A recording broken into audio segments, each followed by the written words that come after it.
Hi, my name is Chris Little, and I am the host of The Lifestyle Chase. In 2018, I started this show to have meaningful conversations. I've interviewed over 100 different people, both in and out of the fitness industry. This podcast is something I'm incredibly proud of. Welcome to Season 4.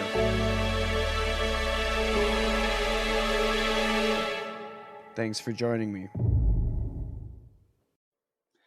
All right, so welcome back to the Lifestyle Chase. I am your host, Chris Little. I've brought back my friend Dan Feldman. The Lifestyle Chase has been on a bit of a hiatus. I just got kind of busy, so I'm excited to bring back a guest for another guest episode. But without further ado, Dan, how are you doing today? I'm doing very well, my friend. How are you? Good. I can't complain. It's just been so cool to see everything that's kind of happened just in the industry and our careers since the last time you were on the show. The last time you were on was March 2021. So, wow, it's been a while. what has happened in the time that has passed since then, just to bring our guests or our audience up to speed?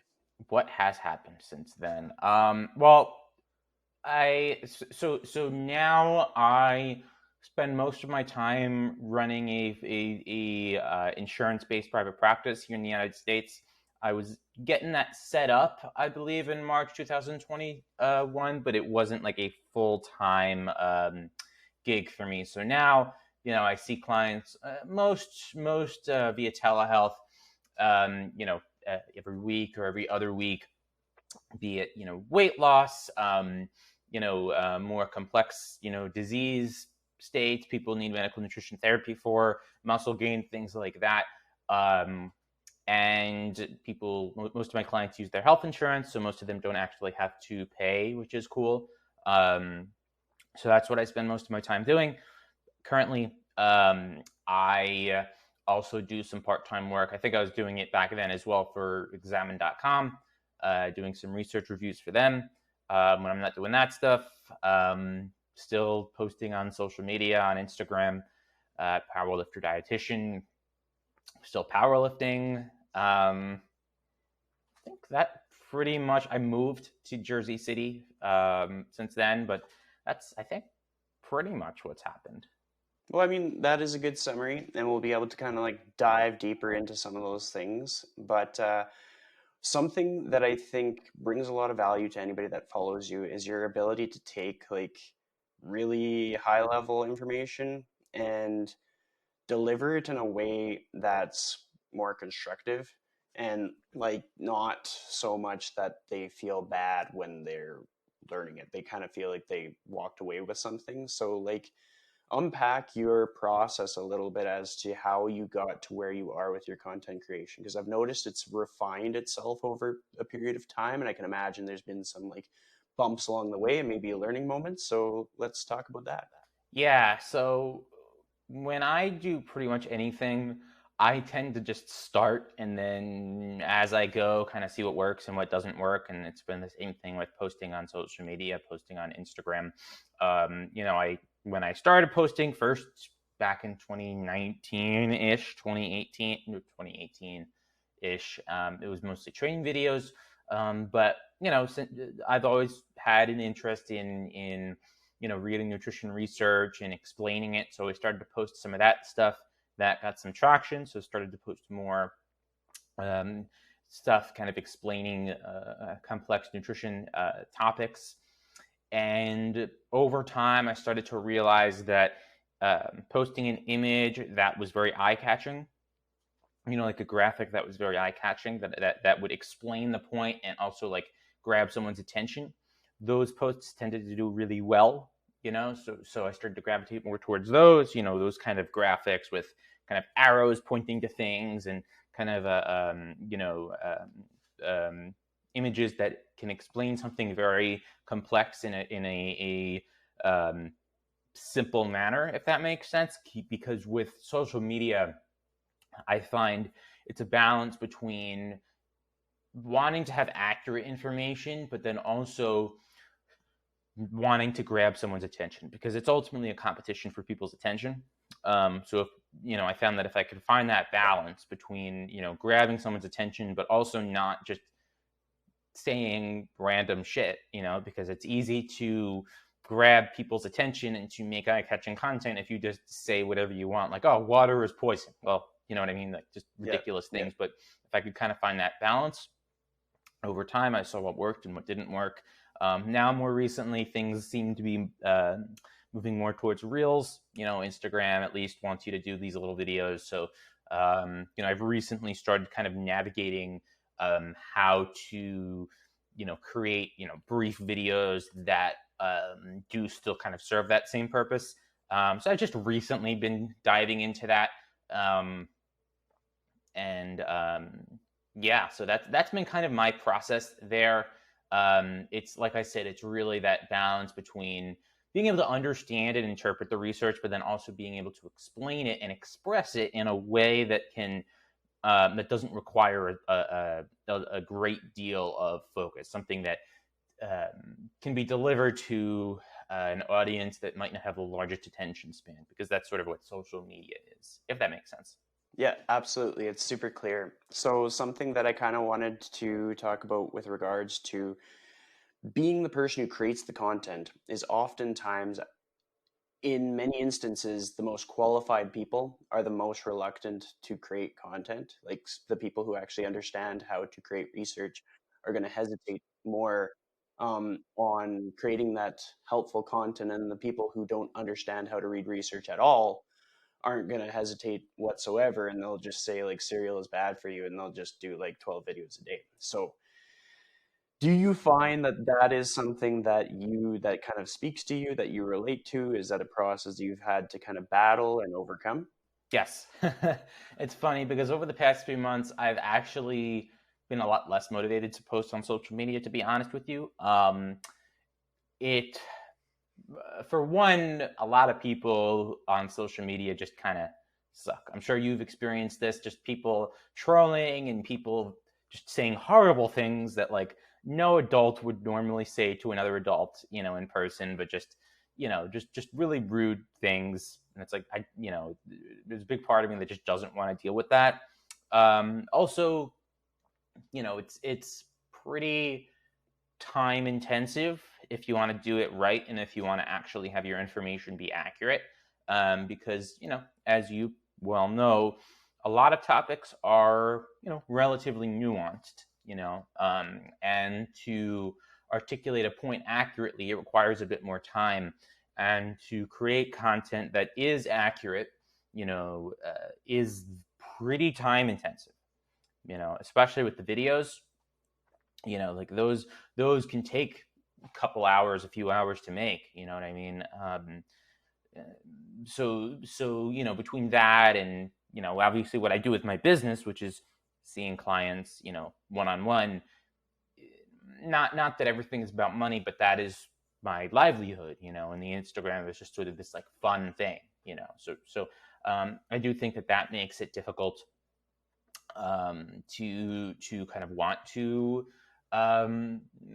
post, with like a great deal of frequency, because it's a lot easier to just, take my shirt off and my shoes off and go into a grocery store and say, legumes, bullshit, and then just make up some dumb reason or put up a PubMed abstract that has nothing to do with what I'm talking about, right? That doesn't really take any time. That's more so just knowing how to market yourself and knowing how to fool people, right? But to actually like make a video debunking that, going through, the research on, okay, the compounds in plants, do they really have defense chemicals that hurt you? Well, no. These are chemicals that can defend against like bugs, you know what I mean? And to really kind of talk about that in a more nuanced way, takes time and it takes energy, and we all have limited time, but I find more so it's limited energy. I just have only so much mental energy, and working with clients one-on-one, I love it, but it takes mental energy to work with someone and to help them. Same thing with doing research, you know what I mean? It takes a good amount of mental energy. So it's like, where do I want to put that? And at least in this point in my life, a big part of it is, I do need to make a living. So a decent part of it is with my business, which it actually is the more lucrative part, and the stuff with Examine that I'm actually getting paid to do, whereas just creating content, which yes, it's helpful for people, but just creating content for the purposes of getting more followers and likes, it kind of loses its luster, to be honest, after a while. And it's like, why am I doing this? Yeah. So, and again, that's not saying I'm like not posting at all, but it does. There's only so much time and mental energy that I can put towards something, which is like a hobby and something that can potentially be pretty toxic, as I'm sure you see on social media. So hopefully that kind of, a bit of a rambly answer. Still early for me in the morning, but caffeine's kicking in. But hopefully that makes sense. You spoke to a lot of things that are super important. I mean, speaking to just how we have to be thoughtful of how we can be received when we're putting out our content. You talked about how some people are just like, they're saying things to other humans that people shouldn't say to other humans. Like, something that I've thought about recently is that like there should be almost like an opt-in where if you want to like DM somebody or comment somebody or like talk shit about them behind their back, you have to like sign up for a Zoom call to say it directly to them, and then you get approved to be able to say that stuff. Because it's like, some people have no idea what they're saying when they're giving feedback on social media. Like, they don't have any idea of how they're like speaking out of turn, or they're taking things completely out of context. There's an example that came up for me recently where like, I think it was like this Monday, some kids smashed like the front door of my building. And so there's glass all over the ground, and I like added some comments about how I had to find the kids and I had to find the parents. I had to talk to them, and I was like, okay, are you guys going to pay the bill? And that little like story panel got shared like 26 times. But nobody talked to me about it. So I'm like, what are you guys talking about? You like when my glass gets smashed or what? And so it's just like little weird things like that happen on social media make me question like what my purpose for social media is. And so what I've learned is, much like you kind of talked about, is you kind of have to reverse engineer it and think about what are your needs as a human being, like for your income, your what you need to do to actually be happy. Like, do you need to dedicate this time to go to the mountains, or do you need to dedicate this time to make content that people are just going to talk shit about? And is this going to help you get the clients that you need to buy a new house, or is this going to help you get like internet clout? Exactly. And I found by like taking that and reverse engineering it, I feel like I don't owe the internet anything like what I might have a couple of years ago. And it helps me kind of think a bit more constructively as to like, for me, I don't need to necessarily like teach people how to be a trainer on my social media. I basically, my goal personally is I just try and show up as the most approachable, uh, kind person that I can be.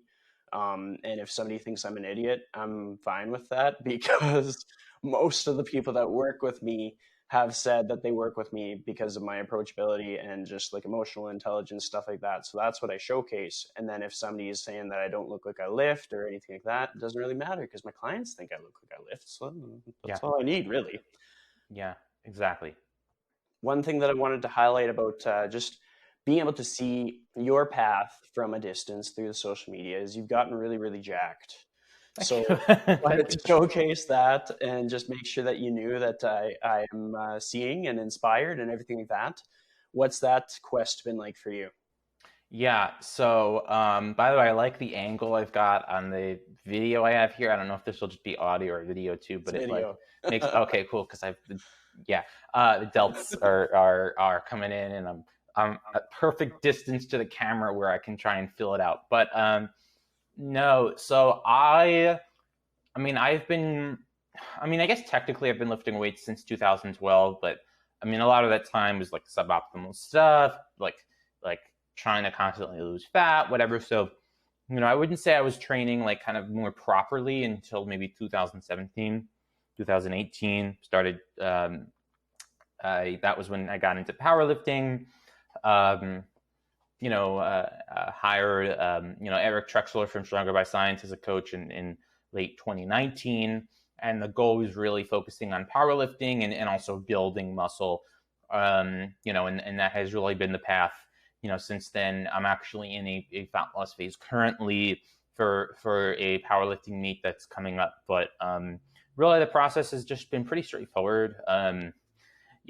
Doing lots of compound movements, some isolation movements, and trying to get stronger over time, trying to improve my performance over time.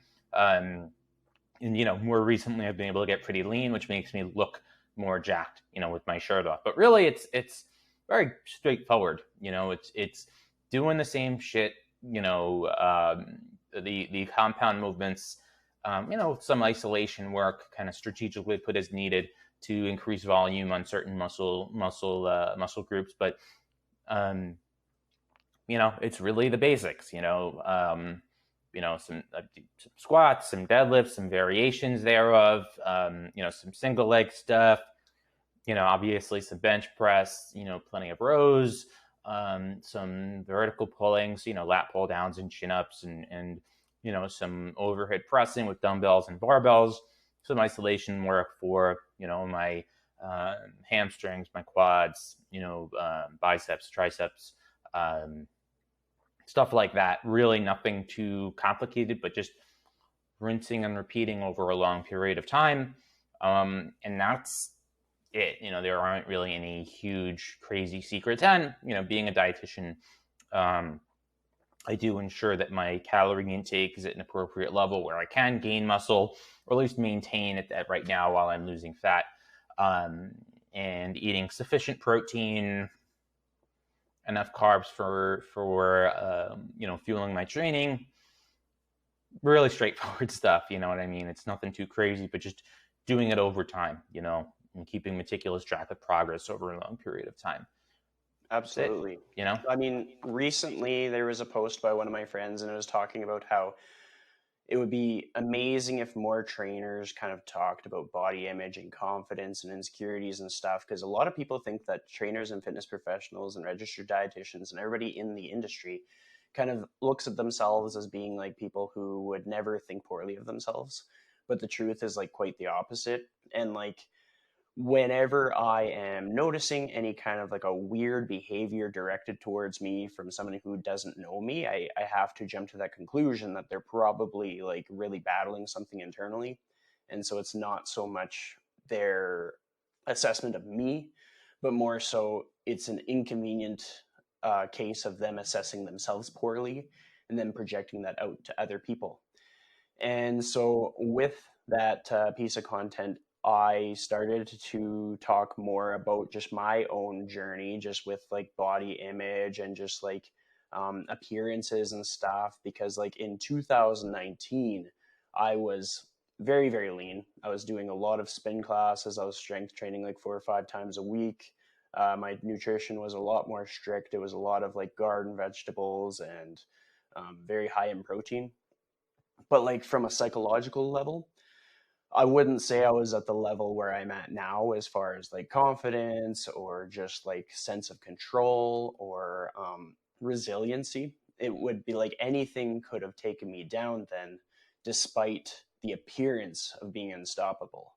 And so it's interesting to me having that insight and self-awareness, because then when I'm talking to other people, I have the self-awareness to know that, well, if I'm like that, there's a likelihood that my friend is like that too, where it's like, yeah, they might look jacked, but there's probably some other stuff behind the scenes that they're working on too. With that said, is there any kind of stuff that you're kind of working on to help build the other areas of you as a person, your resiliency, your confidence, etc.? Yeah, so definitely one thing I try and remind myself is to have other things that I take pride in my life outside of my fitness, So for example, for me, I actually was originally, before I wanted to get into fitness, be a professional musician. So, getting back to music a little bit, have just something that's not related to my career or my fitness goals that I can also still take pride in and think about, so like that, playing some piano, playing some guitar. I've gotten really into language learning as of late. I speak Spanish pretty well, but trying to perfect it and trying to learn like Chinese and French with the goal of one day like traveling to those countries and speaking the native tongue. Just creative and things like that, which, if I were to get seriously injured or God forbid and not be able to train for a long period of time, which can happen, and all my gains go away, I have like other stuff in life that I can kind of be confident about and take pride in, which I think is pretty important, and then obviously just reflecting on the fact that our gains are not forever. Fitness isn't everything. We could get injured and not be able to go to the gym. We could gain weight due to life circumstances. So having a deep sense of self-confidence, beyond just our appearance, and one other thing that is kind of morbid, but I do find helpful, is actually reflecting on death, and reminding myself that life is very fragile. Anything can happen at any time. So just kind of keeping that in mind and reminding ourselves what's most important, in life. For sure. I mean, you talk about that being morbid, and for myself, I kind of think of it almost as like a blunt reality. Like, I've had the opportunity to kind of almost watch my life flash before my eyes. I've been hospitalized. I was on the ground. They put me in an ambulance. They took me there. Woke up, whole family around me. So it was like I had that like close call where I started to kind of see like my human experience a little differently. I started to realize, like, I mean, if there's certain instances where if I don't do it, I'll never get to experience it. So as far as like jumping into the fitness career, if I wasn't willing to do it, like I don't know if I'm going to be reincarnated into a dog or something. Like, you never know. So it's just like, if you don't take the chance to do that stuff, then you won't experience it. And then with us talking about social media and setting boundaries and limits on our time and making sure that we're making enough money, like if we don't set that line in the sand, we're going to miss out. We're just kind of giving it away. We're giving it to somebody else. And so I think it's important for people to realize like how precious life is. And like every week, if we look into our extended social circles, there's probably a young person in their late 20s, early 30s getting diagnosed with cancer or dying of a heart attack or losing a battle with their mental health. Like, there's all these realities that are happening like right in front of us. So when we're able to make that assessment as to what is important, like what really matters, because like Instagram, you could just delete my Instagram account today and I would just realize that it would be up to me to go and find the addresses of all the people that I talk to and get their phone number and like actually go and visit these people if that connection was so valuable. Because otherwise we're just like staring at a screen and we're like, okay, this is validating. All right. And then we put our phone down and we look around and like nothing happened and we didn't do anything. We spend so much time worrying so much about Instagram and about followers and all of this, but yet we are still looking at a screen, and then when we do turn off that screen, it's just us here. Mm-hmm. So I'm actually someone who has observed your musical talents, and it's actually a nice like little social break when your content mixes in some of your piano playing and stuff. Do you ever foresee yourself integrating your musical talents or even your language skills into your content, talking about different research? Probably not. I mean, I can't. Well, what I will say with language, I have had every now and then a client come to me like who just finds me through their insurance. This actually happened yesterday. Looking at the intake form, I was like, this person maybe not a native English speaker, and it turned out she spoke mostly Spanish, and I was able to help her with what she was going through and in Spanish. So stuff like that happens every now and then. As far as content, I don't think directly that my Spanish is definitely not at a place where I think I could create like content like regarding nutritional sciences in Spanish. You know what I mean? But I do find that kind of creative muscle, is a muscle that's flexed when I'm creating content especially certain types of content, like I said, communicating complex topics in an easy to understand way. I find that kind of same muscle that I'm using with language or musical stuff, I'm also flexing that as well. In hearing about just your experiences with how you've been able to leverage your creative talents, it kind of got me thinking about sort of an exercise that I've done with people just with other jobs or leadership roles where I help people find their strengths that they might not be aware of in a means to help progress them faster than they might have realized that they could go. So I'm going to add some context to that. Like, I've had some experiences working for Lululemon and doing some presentations within the internal level. And one of my favorite things that we went through, and it's kind of adapted from their vision and goals workshop, is getting people around you to describe like 3 of your strengths. And if you find like people that you've genuinely connected with over a long period of time, it can be eye-opening to learn that the strengths that other people see in us are not the ones that we're saying about ourselves. Like, it's so crazy that there's like this mismatch. And what that did for me in creating my content, and there will probably be a shift in the weeks and months coming forward because I'm going to try and leverage that a bit more, is that there's a lot of things that bug me about myself that nobody else actually cares about. And then there's a lot of things that people like that I bring to my spaces and connections and friendships that I don't properly showcase. And for me, it's more like my ability to add light to a situation, sense of humor, smiles. Like, sometimes I'll do a whole piece of content and I just have like this stone face and I just like look like I'm mad at the world. And so if I find ways to integrate humor into my content, then I found it has created much more traction. So I'm going to provide like the latest sample. I shared my pepper plant with the internet yesterday, and it's probably one of my most well-received pieces of content in the last few years. And it's just because like I just be myself.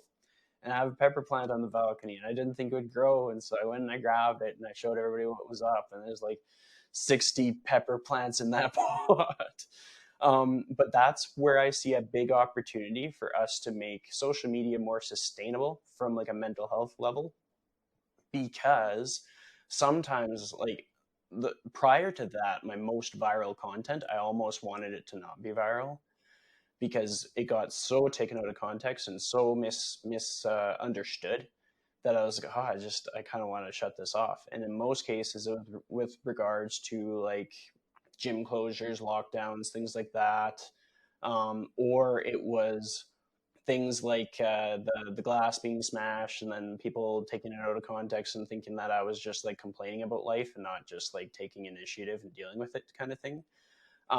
So what I found is when I'm able to leverage the strengths that other people see in me and not worry about trying to match up how other people show up in the industry or match up with kind of what it feels like to fit into the box and do things just the way that would be like by the blueprint, then I have an easier time spending time on social media. And it's almost like I don't have to put in as much effort because I just press record and I just be myself. And I find that to be much more rewarding.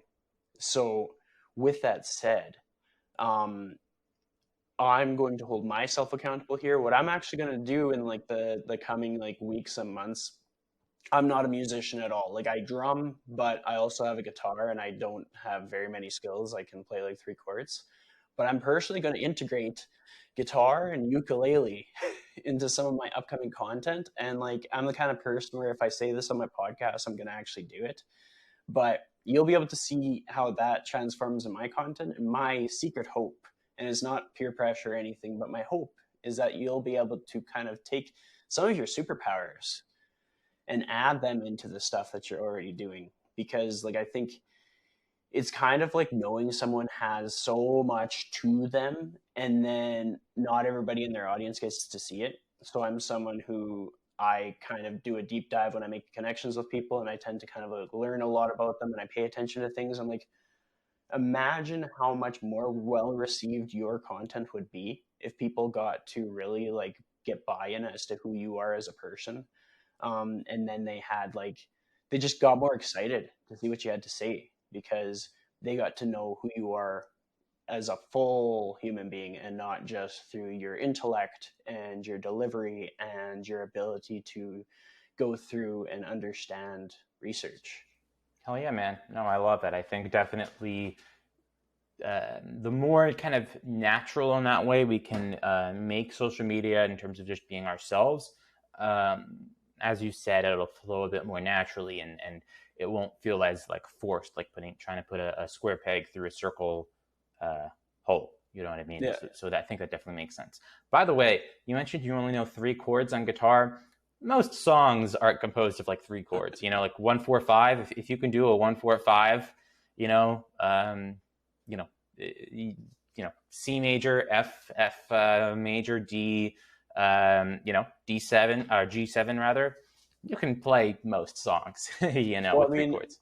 the best part is you're gonna have like the inside info that like I'll be able to make it look like I'm very talented with the guitar, but I'll just be kind of utilizing or leveraging the few skills that I have and kind of making it work and making up words as I go. But it's just like I was having a chat with one of my friends yesterday about how I used to do like YouTube videos when I was like from 14 to 18 or so. And I probably had like 100 silly YouTube videos. And it was during the time that a lot of like the well-known accounts were just starting out. It was before the time of Mr. Beast. It was around the time of the Shaytards. They're like a vlogging family. They were just getting started around that point, and I was kicking myself because I was like, if I had just kept going, I'd probably support myself through YouTube. But I got self-conscious, and then I got concerned that I'd get like made fun of when I got into the fitness industry. So I just completely cleared out all of those videos and basically started from scratch. But what I'm learning now is if you kind of own your differences and kind of leverage the little quirks and weird things that make you who you are, then you can actually make further progress in your career and personal goals and not have to like strain to be able to exist in an environment where people can be so harsh. Like for myself, if people just know that I don't think that I'm like the biggest lifter in the room, and I don't think I'm the smartest person in the room, but that I'm self-aware and I'm empathetic, then they're not going to be like, oh man, like I know people stronger than you because I've already identified that I'm not like thinking that I'm like I understand that there's going to be people better and stronger and faster than me. My game is I'm just on the internet to make genuine connections, friendships, and help people be better and not die. So my hope is that I'll be able to kind of dive into that aspect of social media and start to leverage some of my quirks a bit more, because otherwise it's just like, what's the point of having this stuff? Because if it's not getting us closer to our big goals that we want to hit for the year, like the lifestyle goals, the like personal goals, then it's not serving a purpose anymore, because it can be very harmful if it's not helpful. Exactly. It's something that we tend to invest ourselves so much in, and we can take so personally that, just as you said, we have to keep that perspective in mind with regard to what it's serving us, and how it's serving us. And as you said, it has the potential to be very harmful. So we want to be very mindful of that. As we're kind of like navigating towards the end of this episode, there's some topics that I want to talk about that are more so like important to you and maybe might be inspiring to the listeners. So I'm going to explain what I mean there. Oftentimes when we are pursuing our little like goals within our career, we forget to do all the fun things in life. Like we forget, okay, well, I wanted to actually hike that mountain, or I wanted to go on that trip, or I wanted to learn to dance, or this or that.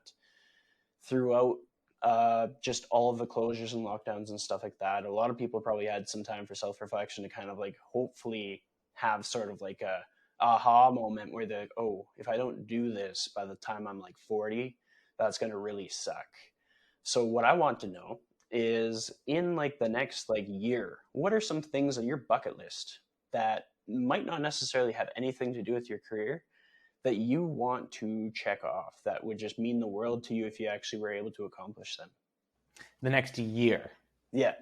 So, I mean, over the next year, honestly, my plan was to spend a bit more time kind of working and saving up money. That's frankly my goal. So, when I'm thinking bucket list, I'm thinking more like 5-10 years. But honestly, and this does kind of hit on your point of also enjoying life. At least for right now, for the next year, it is very important for me to take time out to spend time with my family. I know that sounds kind of cliche, but my parents are 65 and 60, almost. My mom's almost 62, and just from some life circumstances that have come up, and kind of like I was talking about before, and how life is pretty short. As and I do want to travel and like see countries, and I've been skydiving, but all kinds of stuff like that. It's cool, but not forgetting to spend time with the people I care about most, because it's easy, at least for me, to get sucked into my work and not into kind of take my family for granted, or take friends for granted. So trying to, spend more time with the people who I love and who I care about, even if it's not traveling and it's just, going for coffee or just hanging out with my dog for a bit. That's really what's, as far as like, bucket list, that's at least in the immediate term, beyond kind of building my career and whatnot. It's really that kind of just spending time with family, and not forgetting to do that, So my mind is more so there, at least for right now, as opposed to, more so kind of doing more extravagant things. But yeah. I mean, that makes sense. That resonates with me because it's very similar to that's how I'm wired right now. Just to kind of give a snapshot into my world, this is the busiest that I've ever been in my career, even outside of fitness, which is great. And I'm really grateful for that. And that's like huge. And a big part of that is the connections I made in the industry, because I do a lot of work for other businesses.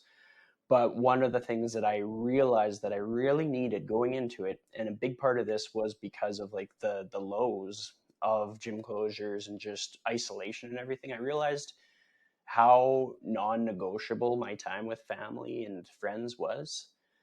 So for me, some of my rules for myself are like basically every week I want to spend time with my parents. My parents are they've just both turned 69. So it's like time is precious. Like, I mean, during the pandemic, I lost an aunt who was basically like a grandma to me. And so then I realized, okay, like you got to pay attention to all these important family members, and you got to like water the plants, like so to speak, as far as like connections go. And then another thing that I prioritize, and this results in like very condensed work weeks, because I also have those financial goals where I want to save up money and stuff like that. But I just make sure that I make it a top tier priority to spend time with my nieces and siblings. So each of my nieces, when it's their birthday, I plan an activity day. And so no matter where my career goes, or no matter where I go geographically, those things are like fixtures in my life. And sometimes I just like, that's a big part of why the podcast slowed down, because my family took precedent over the podcast, because the podcast wasn't at a point where it was like helping with my income. And so that was kind of a choice that I made. So perhaps there might be some like newer trainers, or just people kind of like finding their course in life, and they're like, oh, so like these people who are putting out a lot of stuff actually tap the brakes when it comes to like the essential items in life. And another thing that I'll just kind of tack on there, because it might be helpful for people, is even if you are very, very busy, if you are guarded and have really good boundaries, you can make time for like one really good friend or something, or a couple of really good friends. And the amount of like emotional like boost that you'll get from that one interaction a week can be pretty incredible. Whereas if you made excuses and you just let work tasks gobble up that 3 hours of time in the week, your well-being just won't quite be the same. So another thing that I'll do is I've got a few super close friends, or just people that have just been there for me, and if they ask to hang out, I will like bend over backwards to make time for them. I'll move meetings. I'll work harder on tasks to free up some time, whatever I have to do to make sure that they get my time. And then if somebody that is just kind of almost taking advantage of my good-heartedness asks for time, then I monetize it. So I'm like, well, my consultant rate is like $150 an hour, and that's not actually true. But in some cases, I might have to bump it up. And it's just having those boundaries that might be the only way that people can reach their goals in the career and also be happy. Because there's a lot of people that what we would see from them on social media were like, they made it and they're struggling. And the thing with social media is a lot of times we aren't good at tuning into that, and we just see that they have something that we don't. And then we do personal attacks and we don't think about how the person could be feeling behind the scenes. So yeah, just the expression that I use is protect the house, protect the castle. I think I stole it from Under Armour or something like that. But I think it's so important as we're moving forward and growing and learning that we keep those things like first and foremost. So I wouldn't even say it's like cliche for you to be focused on that stuff. I would say it's like something that everybody should be doing. Like even if their structure, their support system looks different, like maybe it's not as traditional kind of thing, you probably have like older role models in your life and people who are like your peers, and they help you get through your tough times, and they're a good sounding board. And so hopefully people kind of put a little bit more precedence on that and a little bit less on the vanity metrics of social media and just what people think we do, and more so on what we know that we do. Yeah. And I mean, as cliche as it sounds, I mean, social media is a highlight reel after all. We only see what people want us to see, so Absolutely. And yeah. Did you have anything else to add to that? Not really. I was probably just going to ramble off, but that, I think you put things really well. Well, I mean, as we're kind of like segueing this into the finish up of the episode, were there any things that have been on your mind, like maybe things that you were thinking about as you were prepping for the episode that you kind of wanted to talk about to the masses, or like lessons that you wanted to share? I guess that one thing that I would say, just with regard, because we were talking about social media and comparisons and whatnot, is that no matter how much success it seems like someone has had, there's pretty much always a lot of shit behind it. We all have to kind of go through rough shit, in life, and that might look different for different people, but we all have our shit that we go through every day, every week, every month, every year. And hopefully, I guess what I want to express is just to remember that when we are scrolling through social media, or we see this person who we want to emulate, or someone who we admire, we all have our shit. For some people, it's more visible than others, but we all have our shit, and it's part of being human, and because I know, at least for me, when I am going through stress or overwhelm, it's easier for me to kind of see like this is happening to me and that I'm all alone in this. But if I can remember that, okay, everyone goes through overwhelm on some level, on some days, it's just part of being human and it passes. Yeah, I find that to be helpful.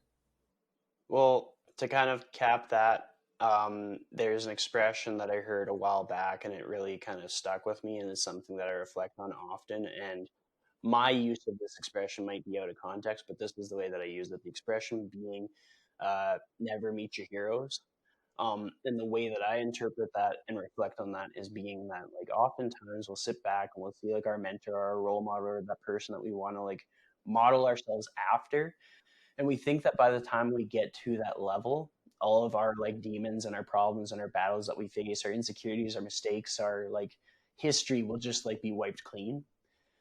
And then we actually like have a one-on-one conversation with them and realize that they are just on an equal level insecure. and on an equal level making mistakes, and they don't have all the answers, and sometimes they're scared about their future. And we thought that they were the safety blanket. We thought that they were the person that was going to save us and like bail us out, and that when we got to be like them, that we wouldn't have anything to worry about. And so that's a big component as to why I think it's so important to like foster meaningful connections and become like super self-aware and find that sense of confidence outside of our physique and appearance, but also internally, and find purpose for the things that we do, so that the content that we're making isn't just to make somebody else go, good job, but it's more so that the content that we're making is something that like when we die, we're like, I'm glad that I did that. Like, I love your infographics, but I can imagine there's going to be moments where it's like, if I had 4 hours to spend on an infographic or 4 hours to spend with my parents, which one would I rather do? And every time that you make that decision to spend it with family, I would be in full support of that. I would just wait for the next infographic, even if it was a year later. Yeah. But with that said, that basically wraps up our conversation. I can assure our audience that you will be back on the show, given if you have the time to be here. But Sure I will. Yeah. thanks for coming back on the show today, Dan. Yeah, thank you so much for having me, man. I really, really appreciate it. Always a pleasure.